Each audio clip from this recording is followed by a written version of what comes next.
Hey everybody, Rick here with Game Trade Media. We're back live here at PAX Unplugged, second day in the afternoon, round 2. We've got Randall from Catalyst Game Labs to talk to us about Dragonfire. Dragonfire, like how you said that. Dragonfire. Well, I like Dungeons. Yeah, well, I love Dungeons and Dragons. Well, this is absolutely themed to that. And tell us all about it. So this is a cooperative deck building game, and the engine that we used was originally published for Shadowrun Crossfire. Great game, did really well, had a lot of great reviews on it, and we immediately, as we're looking at other directions, and we've been wanting to do, who hasn't been wanting to do something with Dungeons & Dragons forever? I mean, it was the first game I played way longer ago than I want to admit. And, we kind of been knocking on that door for a while, and all the karma and fate all aligned just right last year, and they've been fantastic to work with. But so then we bring this together that you're playing as a party, just like you would in the tabletop RPG. Right. You're playing as classes. Everyone's going to have this really cool screen. It's going to stand up like this. And it doesn't hide anything. It's really just because it allows other people to see what your hit points are, which is really important. And it creates a cool 3D element, like I'm playing this character, I am this fighter. Right. And I'm playing or at least I have in front of me, a arcane wizard, shield dwarf, who just looks like a maniacal wizard should. Absolutely. Okay, so you're going to have these screens, and as you're playing this, each person's going to be taking turns. Mm-hmm. And so this is almost everything set up. We've got our screens, we've got our basic cards, our equipment cards. This is the market. These are the encounters that we're going to be flipping up. Okay. These are our class type markers. They represent us. This is literally me. Okay. And currently we're all together trundling down into the dungeon. We then have our dungeon deck. We also have the dungeon crawl card. The base game actually has 7 different types of adventures. Nice. But the dungeon crawl is really the one you're going to go back to again and again and again. Okay. And this tells you everything you need to set the game up. Okay. So everything's set up except, of course, for the monsters. We need to get those out. All okay. Right. When we've got 2 decks, we have a primary deck and a secondary deck of monsters. All right. At the beginning, we're not too vicious. We're going to go ahead and just do the beginning ones. So we're going to roll that one up. See if you can see it there. There, I'll just put it right there. Giant. Oh, there you go. Spider. See, I was thinking there was a camera up there. We have one there, but we got this little giant spider. Okay. I'm a big fan of giant spiders. So the first color then, you match that to the color who is playing. So that means that we've got the rogue over here as a deception class is the red cards. Okay. Perfect. And then you're going to roll up a number of encounters equal to the player, simply going clockwise around the table. Okay. Roper. Gosh dang it. Roper is, without a doubt, the single craziest thing we've got out here. Now, there's a couple of things, okay? On the text, you will immediately have a few things like surprise. Okay. Technically, I shouldn't have done all of them out before I dealt with the surprise. All right. Now, in this instance, the surprise is a dispel magic. We haven't played the game enough times to be getting cool magic items, so in this instance, it doesn't apply. You just keep going, okay? Over here, we have tokens. Okay. And we have a whole bunch of encounter tokens, and this is simply a cool way to represent, swarming zombies, obviously. Yeah. So we're going to go ahead and throw a token out there that he has to deal with as well. All right. Okay. Now we're all set, we're ready to go, and now we pull out the Dragonfire deck. Okay. So the Dragonfire deck, here, I'll go ahead and see if I can do the same thing for you. Yeah. Oh, hey, I pulled it off. So the Dragonfire deck, it's the GM. It's the guy that's going to be throwing messes into the counter, into your play. Those guys, man, I hate them, even though I do them all the time. And it's about adding pressure onto the game. Okay. So we're going to read this off, and you'd have a little bit of flavor text here, and then you'd have the rule that would apply. And in this instance, the attack strength of each deception encounter increases by 1. So I look at the table. He, in fact, is a deception encounter. So now suddenly, instead of attacking with a strength of 2, he is actually now attacking with a strength of 3. Wow, okay. And this is going to go on the top here. Now, if we go back to this, and we'll go ahead and pull this up here again so they can look at it. Down on the bottom of the card, you'll notice that there's a dragon head with the number 5 next to it. Okay? What that represents is the Dragonfire level. Okay, so this card is going to be here. We're going to go once around the table. If we have not cleared all of our monsters, then this goes into the discard. We are now at Dragonfire level 1. The next one's going to come up, and we're going to go ahead and apply the effects. Okay. And then the same thing's going to happen, and this is going to keep going up. If that card had come up when there was 5 or more cards in here, that extra dangerous effect would have also have come up. Oh, wow. Okay. So it's a timing mechanism that keeps that pressure on the game that you do not want to take too long. Not that this game doesn't already apply pressure on the adventurers. Exactly, but this one really applies it. Okay. And this can be and it actually is both a benefit and a blessing. There are times when you're like, we have got this in the bag, we're all good. This rolls up and destroys us. And actually the opposite can happen too. Okay. Every now and then. You think you're going to lose, and suddenly this comes up, gives you just enough breathing room, and you make your way through it. Nice. Okay? Yeah. So that's how that works. All so right. then, once that up, we've got that up. Here, let me put this back. We've got this up and going, and then I, as the party leader, I'm the one controlling this deck. Now we're going to go ahead and start. All right. Everything you need to know on these cards here, I'll go ahead and shoot one of these over here. There we go. Okay. You'll notice a series of icons over there. Kind of weird to do that backwards, huh? That is the starting deck that I have that I'm going to build with. And it also tells you your gold, your hit points, which is what the counter is up there. And then your starting hand. So then I would shuffle my cards up, and I personally have a starting hand of 3, so I would draw 3. And now I take my turn. And the turn sequence is I'm first going to play my cards. Right. Okay. Now you're going to look around the table. Now this roper is terrifying, but the way you read these encounter cards, here we'll put one of these up. The way you read the encounter cards is in the upper right-hand corner, you've got the gold payout.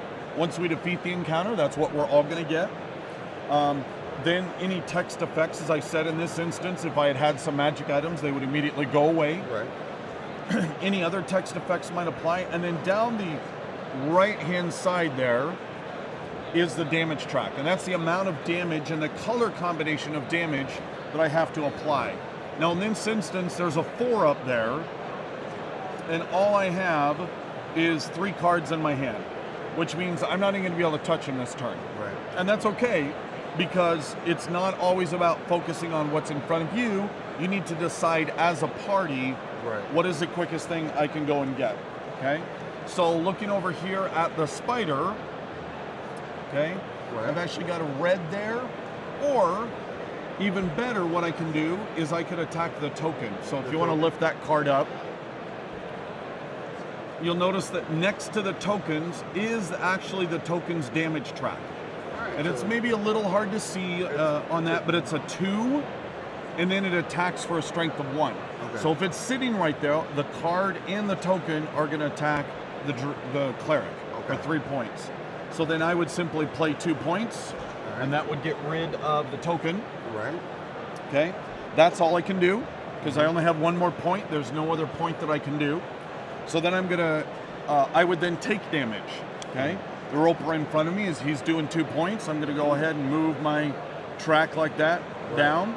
Okay. Luckily, I'm the fighter. I can take that for a couple of turns. That's what they're good for. Right. Then I'm going to replenish. If I have 3 or fewer cards, I'm going to draw 2 cards. And then I'm going to buy. I've got 2 gold. You can buy as many cards as you want, as long as you have the gold to do it. Now, there might be times when I'm going to wait and go, I want more gold so I can get a much better card, but right now the Bless is a great card. Right. What that does, you immediately fill this. Another Bless, of course. So what the Bless does is the Bless I can play it as a normal, that's kind of hard to do, normal deception. So I'm going to do 1 green color. Okay. However, on somebody other player's turn, I can play it as an assist. Okay. And the assist then on the Bless is I can do 1 damage of any color.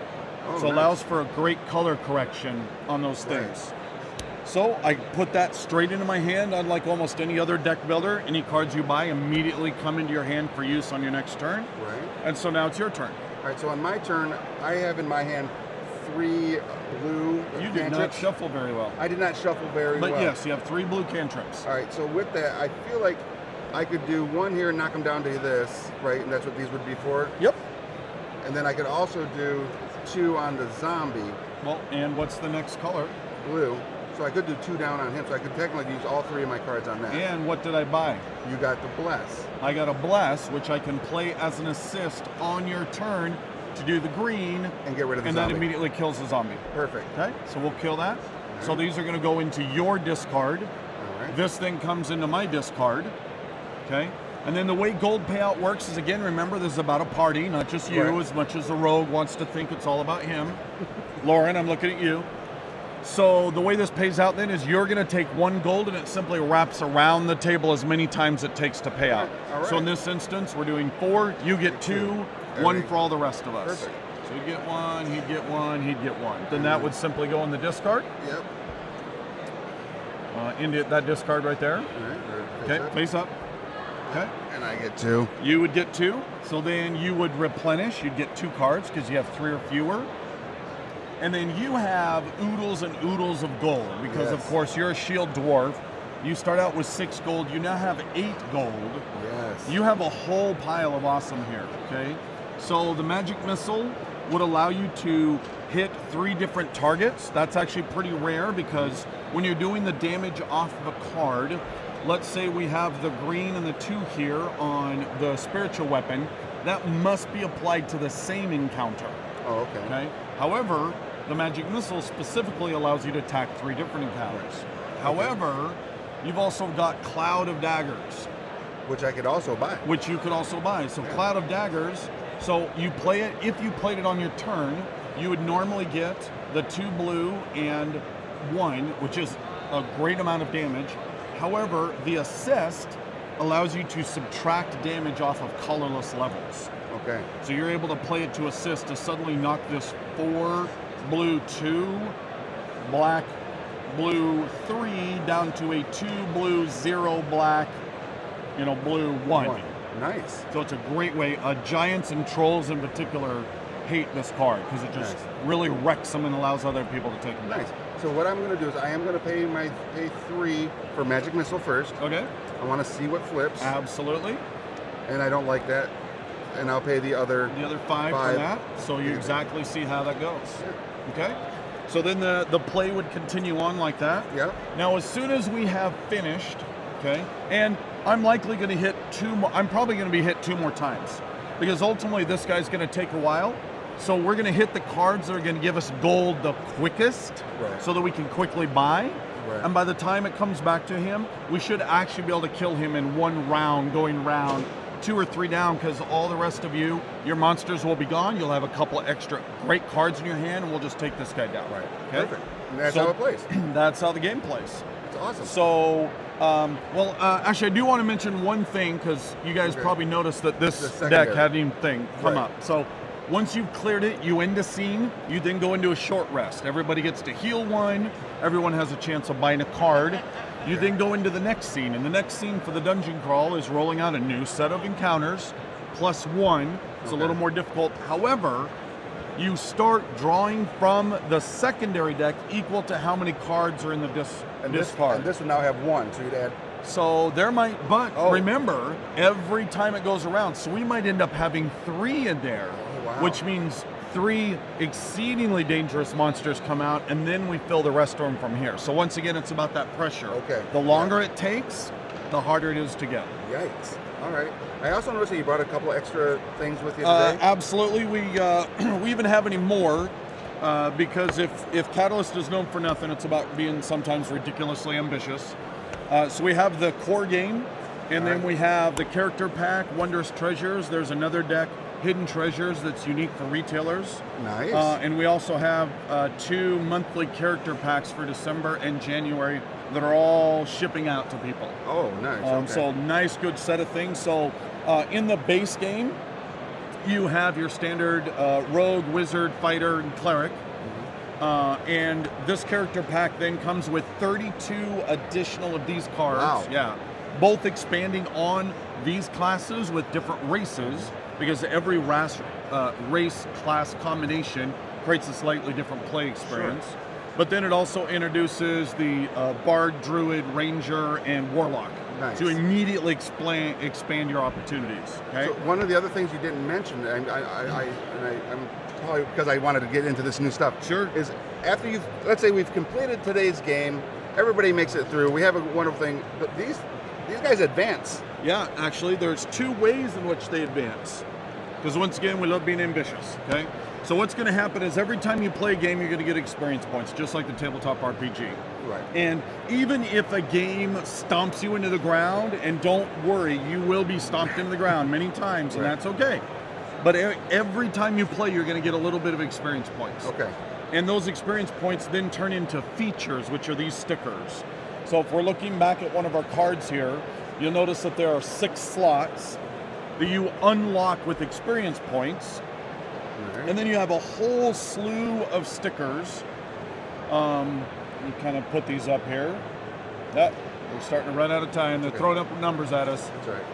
So these different stickers, and they run from 5 points all the way up to 100 points. Wow. Okay. So you got to be playing quite a while for some of these, but they add really cool additional abilities. Right. And it's a legacy element, so you're literally going to be taking them off and permanently putting them on your card, and this card becomes your card. That's awesome. The last cool thing, though, is those magic items. Remember how the roper was going to dispel my items? Yes. Every time you complete a mission. Now, unlike experience points, every time you even play any part of a game, you're going to get some experience points, and then can accrue those to get features. Right. The magic items, however, you only get those if you actually complete the adventure. You get all the way down to the bottom, find the dragon's hoard, and then you have these cool cards, and they're like super shiny. They got a foil on them. They're awesome. Nice. Yeah, they turned out awesome. And what ends up happening is just like when in the tabletop RPG, where the GM is rolling up on those wonderful tables and randomly, okay, here's the 4 items. See if you can make use of them. It's the same thing. Nice. This is common, uncommon, and rare decks, and you're going to be pulling from those, handing them to the players. And then the higher levels you get, the more you're able to unlock. So initially, all you're going to get is common items. Okay. And these common items actually consume. All right, so I put them in my deck, but if I decide to use it in a game, it comes back to the common deck. Oh, wow, okay. And that'll happen the first couple of times. Sure. And then once you get up to level 3, you can then actually start pulling out some uncommon cool items. Nice. And then, of course, get all the way up into some ridiculously Master's Longsword +2 rare items that'll be in your deck tied to this character for as long as you're playing the campaign. That's awesome. Very cool.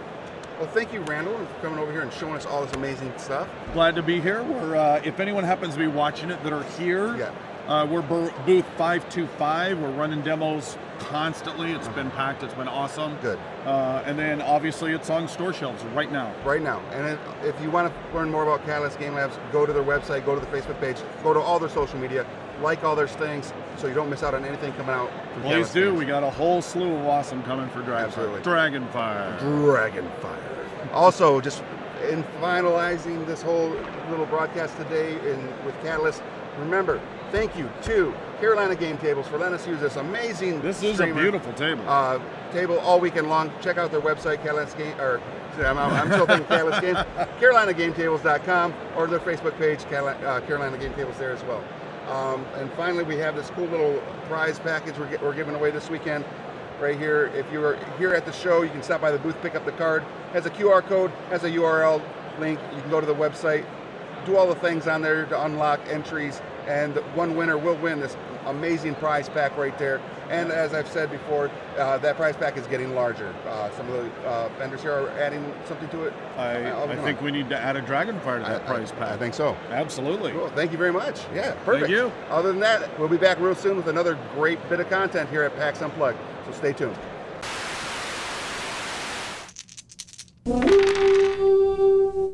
Don't forget to subscribe to Game Trade Media, leave a like, and comment on what videos you'd like to see next.